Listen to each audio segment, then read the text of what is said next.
कहते हैं अगर उसने गाड़ी उस मोड़ पर धीमी न की होती तो शायद आज जिंदा होता। उस रात उसकी गाड़ी मिली थी, इंजन चालू, हेडलाइट जलती हुई, पर सीट एकदम खाली और डैशकैम में बस इतना दिखा, एक काली सड़क और वो परछाई जो पहली बार सड़क पर दिखी थी और आखिरी बार भी। जर्नलिस्ट अर्नब मिश्रा की यही आखिरी रिकॉर्डिंग थी। उसके बाद वो रूट 66 के उस सुनसान रेगिस्तानी हिस्से से कभी वापस नहीं लौटा। रूट 66 अमेरिका की सबसे पुरानी, सबसे लंबी और शायद सबसे रहस्यमयी सड़क, लेकिन इसके एक हिस्से को ट्रक चालक सिर्फ एक नाम से जानते हैं, डेडमैन्स बेंड। एक ऐसा मोड़ जहां रात में गाड़ी मोड़ते ही कई ड्राइवर, ट्रक चालक, टूरिस्ट, बाइकर्स सब गायब हो जाते हैं। बस उनकी गाड़ी मिलती है और अंदर खाली सीट। अर्नब एक इंडियन जर्नलिस्ट था और पैरानॉर्मल सीरीज पर काम कर रहा था। यूएस में रोड्स लेजेंड और मिसिंग पर्सन केसेस कवर कर रहा था जब उसे 3 अलग अलग ट्रक चालक ने एक जैसी बात बताई। एक हिचहाइकर दिखता है और उसे देखने के बाद ड्राइवर गायब हो जाता है, तो उसे लगा यही उसकी नेक्स्ट स्टोरी है, लेकिन उसे अंदाजा नहीं था कि वो खुद उसी स्टोरी का हिस्सा बनने वाला है। पहली एबनॉर्मल घटना तब हुई जब मोटल के केयरटेकर ने कहा, अगर डेडमैन्स बेंड जा रहे हो तो रिकॉर्डिंग मत करना, वो चीज़ कैमरा पसंद नहीं करती। अर्नब ने बात मजाक में उड़ा दी। उस रात जब वो मोटल कमरे में नोट्स टाइप कर रहा था, खिड़की के बाहर से किसी ने धीरे धीरे शीशा खुरचने की आवाज़ की, जैसे कोई लंबी नाखून वाली उंगलियों से कांच छू रहा हो। खिड़की खोल कर देखा तो बाहर बस गर्म रेगिस्तानी हवा थी और धूल, पर खिड़की के शीशे पर एक अजीब सी लंबी उंगली का निशान था, मानो किसी ने कांच पर सरकते हुए हाथ खींचा हो। अगली सुबह रूट 66 की ओर निकलते हुए उसने एक पुराना गैस स्टेशन देखा। वहां एक बूढ़ा आदमी ट्रक टायर भर रहा था। जब अर्नब ने उससे डेडमैन्स बेंड का रास्ता पूछा, बूढ़ा आदमी ठिठक गया। उसे मत देखना। क्या? जो भी दिखे आगे खड़ा, सफेद मेले कपड़ों में, उसे मत देखना। क्यों? जो देख लेता है वो आगे सड़क पर मिलता ही नहीं। इतना कहकर बूढ़ा आदमी अंदर चला गया। अर्नब ने फिर पूछा तो वो बोला, हम ट्रक चालक उसे द लास्ट हिचहाइकर कहते हैं। जैसे जैसे कार डेडमैन्स बेंड के करीब पहुंच रही थी, मोबाइल सिग्नल गायब, रेडियो स्टैटिक और एक अजीब सी धातु रगड़ने वाली आवाज गाड़ी के नीचे से आती रही। अर्नब ने कार रोककर चेक किया।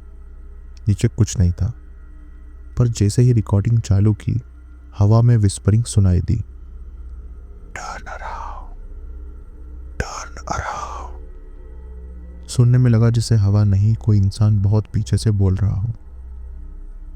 डेडमैन्स बेंड बस एक मोड़ था, पर अर्नब जैसे करीब जाने लगा, रोड की हवा भारी होती गई, जैसे रेगिस्तान की गर्मी नहीं, किसी की सांसों का वजन हवा में घुला हो। डैशकैम चालू था। रात के 10:30 बजे, सड़क खाली, दूर तक कोई हेडलाइट नहीं, और तभी हेडलाइट्स के बीच एक काली परछाई उभरती दिखी। पतला कद, हल्की झुकी हुई पीठ और सफ़ेद बिल्कुल गंदे कपड़े, जैसे कोई बहुत दूर से चलता हुआ मोड़ के बीच आकर खड़ा हो गया हो। वो परछाई कार के बिल्कुल सेंटर में खड़ी थी, न हिली, न हाथ उठाया, न इशारा किया, बस खड़ी रही, एकदम स्थिर। अर्नब ने धीरे से गाड़ी मोड़ने की कोशिश की, लेकिन स्टीयरिंग लॉक हो गया, जैसे किसी ने पकड़कर कसकर रोक दिया हो। और उसी क्षण डैशकैम ने स्टैटिक दिखाना शुरू किया। स्क्रीन फटने लगी, पिक्सल्स टूटने लगे। अर्नब समझ गया वो वापस नहीं जा सकता था। परछाई धीरे धीरे अर्नब की ओर मुड़ने लगी। गर्दन पहले 30 डिग्री, फिर 60 डिग्री, फिर पूरी 180 डिग्री, असामान्य रूप से मुड़ी हुई गर्दन। डैश कैम में सिर्फ छाया आकृति दिख रही थी, लेकिन आंखें काली, खोखली, जैसे धुएं के छेद हो। फिर वो कार की तरफ बढ़ने लगा। चलने की आवाज़ नहीं, बस रेगिस्तानी हवा की लय और एक भारी सांस।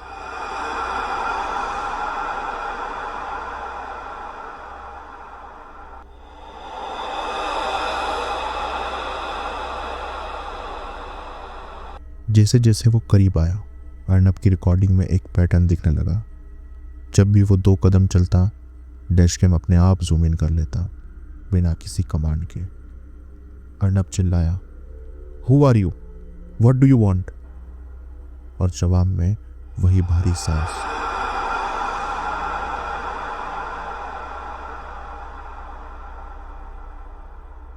फिर एक broken whisper, right, I need ride. यही था उस एंटिटी का बिहेवियर। वो लिफ्ट नहीं मांगता था, वो चालक को अपने साथ ले जाता था। डैश कैम में छाया आकृति धुंधली हुई और एक झटके में वो पैसेंजर सीट पर बैठा दिखा, लेकिन अर्नब के बगल में सीट खाली थी।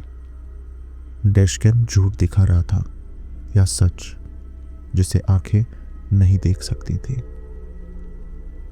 अर्नब कार से कूदकर बाहर भागा। रेगिस्तान की सुनसान सड़क पर रात में भागना, पैरों के नीचे बस धूल और कंकड़। लेकिन एंटिटी उसके पीछे नहीं आई। वो कार के पास खड़ा होकर बस एक दिशा में इशारा कर रहा था, डेड मैन्स बैंड की तरफ। अर्नब भागते भागते रुक गया, क्योंकि सामने सड़क के बीचों बीच उसका ही एक दूसरा रूप खड़ा था। उतने ही कपड़े, उतनी ही ऊंचाई, वही बैकपैक, लेकिन चेहरा खाली, बिल्कुल फीचरलेस, जैसे किसी ने इंसानी चेहरा मिटा दिया हो। वो डबल अर्नब के पास आया और उसके बिल्कुल सामने रुककर बोला, यू टर्न अराउंड। फिर उसकी आवाज़ टूटकर हजारों आवाज़ में बदल गई।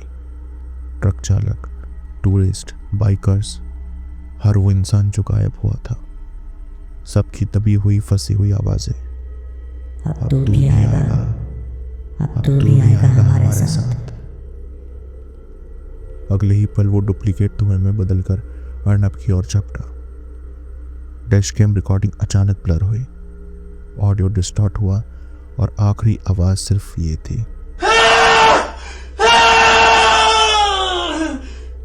आवाज बीच में ही कट गई। अगली सुबह पुलिस को सिर्फ ये मिला, अर्नब की कार, इंजन चालू, डैश कैम फर्श पर गिरा हुआ, अर्नब का बैकपैक सीट पर। लेकिन जर्नलिस्ट कहीं नहीं मिला, न फुटप्रिंट्स, न स्ट्रगल मार्क्स, कुछ नहीं। ट्रक चालक ने कहा, वो द लास्ट हिचहाइकर के पैटर्न में फिट हो गया, वो भी अब उसी मोड़ का हिस्सा है। कई लोग दावा करते हैं कि अब कभी कभी डेड मैन्स बैंड पर एक नया सिलहट दिखता है, एक कैमरा पकड़े हुए, हवा में खोया हुआ। कई ट्रक चालक एक्स्ट्रा 40 माइल घूम कर जाते हैं, लेकिन उस मोड़ से नहीं गुजरते। कहते हैं, अगर आपने मोड़ पार करते हुए एक अकेला आदमी सफ़ेद कपड़ों में खड़ा देखा, तो बस एक्सीलेटर दबाकर निकल जाओ। अगर आप होते अर्नब की जगह, क्या आप रुकते?